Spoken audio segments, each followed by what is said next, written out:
Bueno, muy buenas noches. Mi nombre es Óscar Gonzalo Barrientos Jiménez. Estoy transmitiendo desde La Paz, Bolivia. Soy licenciado en Derecho por la Universidad Mayor de San Andrés. Soy también máster en Derecho Constitucional y Derecho Procesal Constitucional por la Universidad Andina Simón Bolívar. Así también tengo un diplomado en Educación Superior e Investigación por la Universidad Mayor de San Andrés y un diplomado en Argumentación Jurídica por la Universidad Privada Franz Tamayo. Soy también docente de Derecho Constitucional y Derecho Procesal Constitucional en diferentes universidades de pre- y posgrado. Soy también representante del Comité Consultivo Internacional del Centro de Investigación Jurídica de Sentia Juris de Lima, Perú, por Bolivia, y soy también director por Bolivia de Latin Juris, Bolivia. Mis líneas de investigación pues se desarrollan en Derecho Constitucional, Derecho Procesal Constitucional y Derechos Humanos.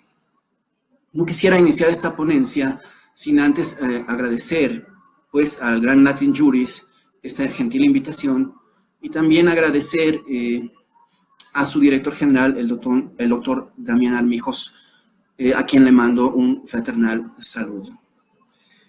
Voy a iniciar la ponencia. La ponencia titula de la siguiente manera: ¿es compatible con nuestras constituciones latinoamericanas el artículo 78.1 de la Convención Americana sobre Derechos Humanos?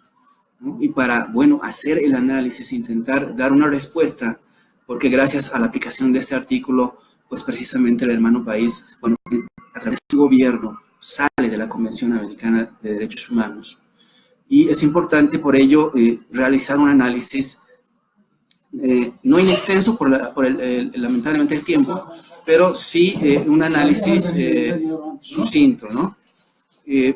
En ese contexto, les propongo analizar tres elementos fundamentales para ver si este artículo es o no es compatible con las constituciones latinoamericanas. Primer elemento, pues creo que tenemos que tener en cuenta es un tema muy importante al tener en cuenta la naturaleza jurídica de los tratados internacionales de derechos humanos. En ese contexto, pues, como muchos de ustedes conocen y los grandes profesores que me han antecedido lo han explicado de manera brillante, pues se produce el proceso de internacionalización de los derechos humanos producto de lo acontecido en la Segunda Guerra Mundial, más concretamente en ese aberrante holocausto nazi que se cobra un genocidio y se cobran muchas víctimas. En ese contexto, y producto de ello, es que ya los derechos humanos pasan de las legislaciones domésticas, de las legislaciones nacionales, pasan a ser protegidos a nivel internacional. Y esa es una de las características de los tratados internacionales de derechos humanos. Primero es que son universales, precisamente gracias a este proceso de internacionalización. Y dejan de ser, vuelvo a decir, a repetir un poco, de tutela exclusiva de los estados y pasan a ser de tutela internacional independientemente de la nacionalidad de las personas. En ese contexto, pues es importante también referir que se van formando los diferentes sistemas de protección de derechos humanos a través del sistema universal, a través de esa fabulosa y gran Declaración Universal de los Derechos Humanos del año 1948. Posteriormente a ello, pues siguen los sistemas de protección regionales y se implementa el sistema europeo, el sistema americano y el sistema africano de protección de derechos humanos. En este contexto, una principal característica de los tratados internacionales es pues que son universales. Por lo tanto, son tratados sumamente especiales. No son tratados comunes de reciprocidad entre estados, ¿no? Sino que son tratados que obligan a los estados precisamente a la protección de los seres humanos. En ese contexto, un segundo elemento de la naturaleza jurídica de los tratados internacionales de derechos humanos es precisamente que los estados asumen compromisos, no entre ellos, sino compromisos para la tutela de los derechos humanos respecto de todas las personas bajo su jurisdicción. Y esto obviamente también ha sido refrendado por la opinión consultiva de la Corte Interamericana de Derechos Humanos 282 del 24 de septiembre del año 1982 en el párrafo 29. En ese contexto, pues, los estados asumen, vuelvo a decir, un compromiso y una tutela respecto a sus habitantes, a sus ciudadanos, independientemente de su nacionalidad. Tercer elemento, pues los tratados internacionales de derechos humanos pues están investidos, están imbuidos de dos principios de derecho internacional muy importantes. Primero, el denominado Pacta Sunt Servanda y el principio de buena fe, que en sí implican que no se puede alegar disposiciones de orden interno para desconocer la vigencia plena y la efectividad y el efecto útil de ambos tratados, de todos los tratados internacionales de derechos humanos. En ese contexto son principios realmente que están en la máxima cúspide jurídica, se podría decir, son normas de jus cogens que no admiten disposiciones en contrario de los mismos estados. Un segundo elemento para analizar si este artículo es realmente constitucional o no, es realmente la constitucionalización de los tratados internacionales de derechos humanos, denominado bloque de constitucionalidad en varias de nuestras constituciones latinoamericanas. En este contexto, pues, simplemente por razones de tiempo voy a nombrar algunas. La misma Constitución de la República Bolivariana de Venezuela, en el artículo 23, reconoce expresamente que los tratados internacionales de derechos humanos tienen jerarquía constitucional, tienen rango constitucional. En ese contexto, vuelvo un poco al análisis. No se podría renunciar a un tratado como la Convención Americana de Derechos Humanos o denunciarla porque estarías denunciando tu propia constitución. Un segundo país que podría nombrar es el artículo 417 de la Constitución ecuatoriana, que también reconoce la aplicabilidad directa y la cláusula abierta establecidos precisamente para la plena vigencia de los tratados internacionales de derechos humanos. En el caso de la Constitución boliviana, pues tendríamos que referir el artículo 256 en sus dos párrafos y, bueno, rescatar el primer párrafo que dice que incluso los tratados internacionales están por sobre la Constitución cuando garantizan normas mucho más favorables para el ejercicio de los derechos humanos. En ese contexto, este se denomina la cláusula de supraconstitucionalidad pura y se podría decir que tenemos una constitución que reconoce también a los tratados internacionales de derechos humanos como parte del bloque de constitucionalidad. En ese contexto, lo que sí quiero que quede claro este segundo elemento de análisis es que los tratados internacionales de derechos humanos son constitución. Los tratados internacionales de derechos humanos forman parte del bloque de constitucionalidad y por tanto tienen jerarquía constitucional, por lo menos en los países que he referido y en muchos otros que le dan ese rango y esa jerarquía. Lo cual tampoco implica que los países que no tengan esa jerarquía o que tengan jerarquía de ley no tengan la misma vigencia ni la misma importancia. Los tratados vinculan a todos y en esencia son una especie de control del poder, porque te permiten realmente una defensa internacional de los derechos humanos. En ese contexto, un tercer elemento que voy a permitir analizar para realmente hacer esa revisión de que si este artículo de la Convención Americana es constitucional o no, pues se refiere a las consecuencias jurídicas de la denuncia en sí del Tratado de la Convención Americana de Derechos Humanos por parte del gobierno venezolano.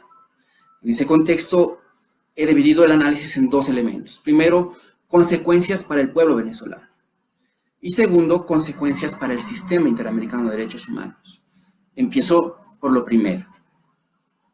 Se puede decir que como se ha producido la denuncia del tratado más importante de protección de los derechos humanos de las Américas por parte del gobierno venezolano, pues esto ya vino desde muchos otros antecedentes avalados por la Sala Constitucional de Venezuela, del Tribunal Supremo de Justicia. La Sala Constitucional fue constantemente instrumentalizada para desconocer, primero, la jerarquía normativa de la Convención Americana de Derechos Humanos. Segundo, porque sale la reacción de los detentadores de poder en Venezuela para desligarse de sus responsabilidades internacionales por un informe de la Comisión Interamericana de Derechos Humanos que establecía la crisis de la democracia en el hermano país, ¿no? Y hay una serie de cuestiones que se van a ir sumando unas con otras para reflejar una posición, yo diría, absolutista, unilateral, de desligarse de su responsabilidad internacional, ¿no? No debemos olvidar que Venezuela fue sancionada muchas veces también por la Corte Interamericana de Derechos Humanos, y en muchas de esas resoluciones no cumplió de la misma Corte Interamericana de Derechos Humanos. Los invito a leer el informe de la Corte Interamericana de Derechos Humanos del año 2015, y pues van a poder evidenciar ustedes que Venezuela, el gobierno venezolano, no cumplió con el sistema interamericano de derechos humanos, no cumplió con las recomendaciones, no cumplió con las sentencias. Entonces, este problema ya venía desde hace mucho tiempo atrás, y lamentablemente acá se puede decir en este primer elemento consecuencias jurídicas para el pueblo venezolano. Primero es que les han separado inconstitucionalmente la Convención Americana de Derechos Humanos del bloque de constitucionalidad. Porque si revisamos la Constitución y el artículo que hemos referido, pues la Convención Americana de Derechos Humanos era constitución en Venezuela. Por lo tanto, no podías denunciarla unilateralmente, y menos como lo han hecho. Segundo elemento, bueno, esto obviamente implica que el pueblo venezolano no tiene la garantía jurídica internacional de defensa de los derechos humanos de sus ciudadanos, por lo menos del sistema interamericano. Y esa es una consecuencia muy grave.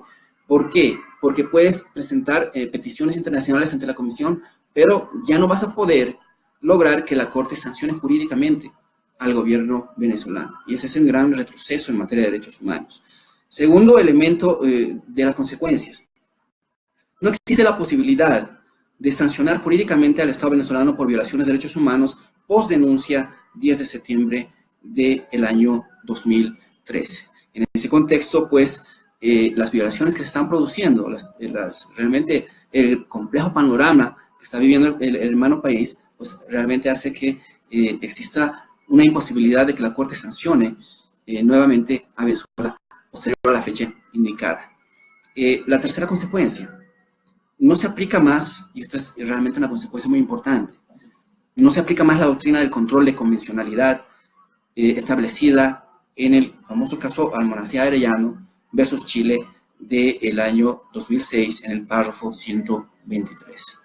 En esa sentencia histórica, pues bueno, la Corte Interamericana establece que se deben aplicar cualquier normativa o cualquier interpretación que vaya en contra de los tratados internacionales de derechos humanos. En ese contexto, con la denuncia a la principal Tratado de Protección de los Derechos Humanos, pues Venezuela y a las autoridades judiciales, las autoridades incluso en todo nivel, en el marco de sus competencias y respectivas regulaciones, pues no puede ya aplicar la doctrina de control de convencionalidad, y en ese contexto ese es el gran problema, porque hay una interpretación al libre albedrío en el país, en el hermano país, ¿no? O sea, ya no hay esos estándares de interpretación que te orientan y que te dicen más o menos cómo se deben resolver los temas de derechos humanos, los conflictos de derechos humanos. En ese contexto, esa es la tercera consecuencia, yo diría una de las más graves, porque ya no existe más el control de convencionalidad en el hermano país. Ahora, voy a pasar muy rápidamente a las segundas consecuencias. Las consecuencias para el sistema interamericano de derechos humanos. Una de las primeras consecuencias, pues precisamente, es la afectación con esta denuncia a la integralidad del sistema interamericano de derechos humanos. ¿Por qué? El sistema interamericano, lo dice su nombre, es sistema. Es un sistema que se complementa, es un sistema que engrana perfectamente, es un sistema simbiótico. Por lo tanto, cuando tú denuncias la competencia de la Corte, pues obviamente lo estás partiendo literalmente por la mitad. Y el control de convencionalidad, el control de la plena vigencia de los tratados internacionales y la garantía de protección internacional de los derechos humanos, pues obviamente está quebrantada, está realmente dividida. Y eso es lo que porque realmente ya no es un sistema integral en el caso de los hermanos venezolanos, sino que a lo mucho se puede acudir con peticiones ante la Comisión Interamericana. Esto también, tanto Venezuela, bueno, el gobierno venezolano decía salirse ya también de la Organización de Estados Americanos, ¿no? Pero bueno, voy a seguir con otra consecuencia. Segundo, para el sistema interamericano de esta denuncia, la invitación a la impunidad, ¿no? Porque obviamente en violaciones flagrantes y sistemáticas a los derechos humanos, si es que no te sancionan jurídicamente, pues obviamente esa es una invitación grotesca a la impunidad, ¿no? Y claro, tú dices, bueno, me pongo en la situación de los gobernantes y dicen, bueno, no nos van a hacer nada porque ya no nos pueden sancionar internacionalmente, ¿no? Entonces, ese es el gran problema, porque el sistema de protección está partido en dos, y eso es lo que no tiene que permitirse. Y es también lo que nos preocupa sobremanera. Una tercera consecuencia, pues obviamente esta coyuntura muy especial y la más radical para el sistema interamericano que se ha presentado en muchos años, pues es una grotesca invitación a que otros países pues pretendan también denunciar la Convención Americana de Derechos Humanos y otros nunca la ratifiquen, como Estados Unidos, por ejemplo, ¿no? Que nunca quiso ratificar la Convención. Entonces, eso también afecta seriamente, de manera muy grave, la integralidad del sistema. Estamos todos yendo a construir un sistema común de protección de derechos humanos, un sistema internacional de protección de derechos humanos, y la verdad es que con esta denuncia, pues realmente retrocedemos muchos años atrás. Y eso es lo que realmente viene a preocupar, porque existe una grotesca invitación a que otros estados, otros gobiernos que pretendan perpetuarse en el poder, pues también decidan unilateralmente, como el gobierno venezolano, denunciarse y desligarse de sus responsabilidades internacionales. Y ahí es un problema que realmente afecta, vuelvo a decir, la integridad del sistema y es una cuestión que debe llamar a la reflexión y al debate, ¿no? Porque esta situación, esta aventura, nos está poniendo en peligro a todos. ¿Por qué digo a todos? Pues porque ahora estamos debatiendo y lo hacemos con mucha humildad, pero con mucha rigurosidad, se podría decir, la crisis del hermano país. Pero podemos también estar debatiendo mañana o pasado la crisis de los derechos humanos y el sistema interamericano en otros países, en Ecuador, en Perú, en Bolivia. Y es por eso que tenemos que advertir, primero, el valor, la naturaleza de los tratados internacionales de derechos humanos, que vuelvo a insistir, no son tratados ordinarios, son tratados realmente investidos, diseñados para la protección de los derechos humanos, para la protección de los seres humanos, ¿no? Por lo tanto, no deberían poder denunciarse unilateralmente, no deberían poder denunciarse sin consulta, no deberían poder denunciarse porque te quiebra y te parte el sistema en sí, te lo fractura, el sistema de protección de derechos humanos que tenemos en nuestra región. Fuera de estos comentarios, yo quiero, y lo más valioso de esta humilde intervención, pues es sugerir soluciones. Veo acá que hay una serie de cuestiones y muchos amigos de Latinoamérica están preguntando cómo intentaríamos solucionar estos problemas que se están presentando en nuestra querida Latinoamérica. Pues bueno, en ese contexto voy a hacer algunas sugerencias, ¿no? Y también algunas conclusiones. Primero, voy a iniciar por las conclusiones. La primera conclusión es que realmente los estados que componen la Organización de Estados Americanos pues han fallado rotundamente en su rol de garantes del sistema interamericano de derechos humanos. La función principal de la Organización de Estados Americanos es precisamente garantizar el adecuado funcionamiento del sistema de protección de derechos humanos que tenemos. Bueno, en ese contexto, cuando Venezuela decide denunciar, el gobierno venezolano, decide denunciar la Convención Americana sobre Derechos Humanos, pues todos los estados se han quedado absortos, todos los estados se han quedado complacientes, todos los estados se han quedado pasivos, salvo México, Costa Rica y Paraguay, que siempre en un reclamo formal han expresado su desacuerdo.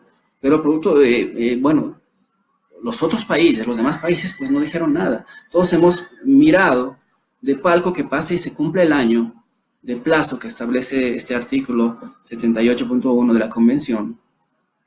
Y lamentablemente no hubo una reacción, no hubo ni siquiera una presión de la comunidad internacional, no hubo ni siquiera una censura de alguno de los países, pero realmente que debió. ¿Por qué? Porque como nos hemos quedado cruzados de brazos, pues obviamente esto ha degenerado en una serie de cuestiones muy preocupantes para los derechos humanos. Posteriormente viene el tema de la Carta Democrática Interamericana, que tampoco se llega a aplicar, y ese es un tema que obviamente merece otro análisis. Sin embargo, la coyuntura ha hecho que los estados no cumplan con su rol. Los estados debieron oponerse a la denuncia, debieron censurarla, debieron presionar al gobierno venezolano para que no dé un paso tan regresivo para la protección de los derechos humanos. Por eso digo, y reafirmo, los estados han fallado, los miembros de la OEA han fallado y ha primado, creo yo, los intereses de los gobiernos, los intereses de los poderosos, en desmedro de los intereses de las personas, de los seres humanos, porque al final el tratado de enunciado protege absolutamente a todos nosotros. Segunda conclusión, tiene que ver con el hecho de no reconocer la competencia contenciosa de la Corte Interamericana de Derechos Humanos. Cuando tú no reconoces la competencia contenciosa de la Corte Interamericana de Derechos Humanos, pues obviamente estás fracturando el sistema y estás dañando de manera irreversible el cabal funcionamiento del sistema interamericano de derechos humanos, lo cual, reitero, subrayo, implica un serio retroceso en la tutela efectiva de los derechos humanos en sede interamericana, en especial para los hermanos venezolanos. La tercera conclusión, la verdad es que yo creo que debió ser la Corte Interamericana de Derechos Humanos quien finalmente, y además, quien como último intérprete se pronuncie sobre este artículo 78.1 en el marco de nuestras constituciones latinoamericanas. Porque cuando la Comisión Interamericana recibe la denuncia, simplemente emite un comunicado y se hace efectiva la denuncia, ¿no? Entonces, no hemos logrado tener un pronunciamiento de realmente el guardián de la Convención Americana de Derechos Humanos, del garante supremo, del intérprete último. El intérprete último de la Convención Americana de Derechos Humanos tuvo y tiene la obligación de pronunciarse en este tipo de denuncias, porque claramente la denuncia estaba destinada a desligarse de sus responsabilidades internacionales. La denuncia tenía ese fin, esa finalidad, desligarse de sus responsabilidades internacionales, y eso es lo que realmente tiene que llamarnos a la reflexión. La Corte Interamericana de Derechos Humanos es la que tiene que pronunciarse finalmente, y para ello, pues, en las sugerencias ya vamos a ir viendo cómo es que debió pronunciarse o cómo es que debería pronunciarse. Pero no podemos estar en el marco de una interpretación tan restrictiva de los derechos humanos. Estás viendo una coyuntura tan complicada, estás viendo que se está muriendo la gente, estás viendo que no hay un orden democrático constitucional. No obstante de ello, admites la denuncia. Entonces, eso es lo que nos está preocupando, especialmente a los que somos apasionados en la defensa de los derechos humanos. Porque una simple carta de denuncia no puede quebrantar el sistema interamericano de derechos humanos. Y lamentablemente eso es lo que ha pasado y eso es lo que está aconteciendo actualmente. Cuarta conclusión. Ha quedado demostrado, conforme a lo que ha pasado, que se puede protección del sistema interamericano con una simple nota. Y claro, parecería muy duro lo que estoy diciendo, pero es que es cierto. Una simple nota y se desarticuló toda la protección, por lo menos la protección jurídica, la protección que te sanciona jurídicamente. La Comisión podrá tener que seguir sus funciones, pero no podemos decir que es lo mismo